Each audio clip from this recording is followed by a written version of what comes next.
ఆవిడ వయస్సు 25 కానీ ఆవిడ సంపాదించే సంపాదన మాత్రం అక్షరాల 25 కోట్లు. జన్నత్ జుబైర్‌కి దాదాపు 50 మిలియన్ల ఫాలోవర్లున్నారు.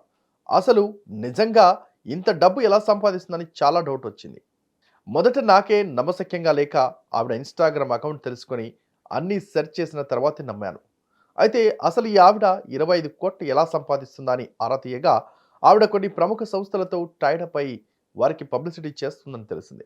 వాస్తవానికి చాలా మంది సెలబ్రిటీలకు మిలియన్లు ఫాలోవర్లు ఉన్నారు. కానీ ఇది అందరికీ సాధ్యం కాదు. మోడీని 93.7 మిలియన్ల ఫాలోవర్లు, విరాట్ కోహ్లీకి 59.6 మిలియన్ల ఫాలోవర్లు, ప్రియాంక చోప్రాకి 27.6 మిలియన్ల ఫాలోవర్లు, దీపికా పదుకునే 26.8 మిలియన్ ఫాలోవర్లు, జాక్వెలిన్ ఫెర్నాండెజ్‌కి 16 మిలియన్ల ఫాలోవర్లు, అల్లు అర్జున్‌కి 7.9 మిలియన్ ఫాలోవర్లు ఉన్నారు. అలియా భట్ 80 మిలియన్ల ఫాలోవర్లు ఉన్నారు. ఇన్‌స్టాగ్రామ్‌తో డబ్బులు సంపాదించిన సెలబ్రిటీలకే కాదు, సాధారణ వ్యక్తులు కూడా ఇన్‌ఫ్లుయెన్సర్‌గా మారి మనీ సంపాదించొచ్చు.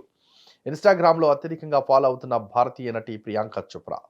ఆమె 2000లో మిస్ వరల్డ్ పోటీని గెలుచుకుంది మరియు అప్పటి నుండి ఆమె కెరీర్ బాలీవుడ్ మరియు హాలీవుడ్‌లో సినిమాలు మరియు టీవీ షోలను విస్తరించింది. ప్రముఖ సోషల్ మీడియా యాప్ ఇన్‌స్టాగ్రామ్‌ను ఎంతో మంది వాడుతున్నారు. ఎన్నో విషయాలను తెలుసుకోవడంతో పాటు తమ విషయాలను కూడా ఇందులో పంచుకుంటున్నారు. సెలబ్రిటీస్ అయితే చెప్పనక్కర్లేదు. సినిమా ముచ్చటను అభిమానులతో పంచుకుంటున్నారు. కాగా ఇన్‌స్టాగ్రామ్‌లో కొంతమంది ప్రముఖులను ఎక్కువ మంది ఫాలో అవుతూ వారి గురించి తెలుసుకుంటుంటారు. ఇన్‌స్టాగ్రామ్‌తో మానిటైజేషన్ చేయాలంటే ముందుగా మీరు ఫేమస్ అవ్వాలి. లక్షల మంది ఫాలోవర్లను సంపాదించుకోవాలి. దానికి ఒక పద్ధతి ఉంది.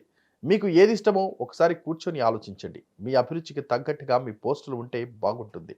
వంటలు ఇష్టమైతే ఇన్‌స్టాలో రోజు రకరకాల వంటలు, ఆహార పదార్థాల ఫోటోలు, వీడియోలు పోస్ట్ చేయండి. లేదా మీకు ట్రావెల్ ఇష్టమైతే మీరు తిరిగిన ప్రదేశాలు, అక్కడి వింతలు, విశేషాల ఫోటోలను, వీడియోలను పోస్ట్ చేయండి. మీకు ఇంట్రెస్ట్ ఉన్న ఏ కేటగిరీ అయినా తీసుకొని వాటి మీద మీ పోస్టింగ్‌లు ఉండాలి. ప్రతి పోస్ట్‌లో హ్యాష్ ట్యాగ్‌లు ఇవ్వడం ద్వారా ఎక్కువ మందికి రీచ్ అయ్యేలా చూసుకోవాలి. ఫీచర్‌లన్నీ వాడి మీ పోస్ట్‌ల రీచ్ పెరిగేలా చూసుకోవాలి. రీల్స్, వీడియోలు కూడా చేయాలి. స్టోరీస్ ఫీచర్‌కు వ్యూస్ ఎక్కువగా ఉంటాయి. రోజు స్టోరీస్‌లో ఓ పోస్ట్ ఉండేలా చూడాలి. ఈ వీడియో గనుక నచ్చినట్లయితే please like and share and subscribe.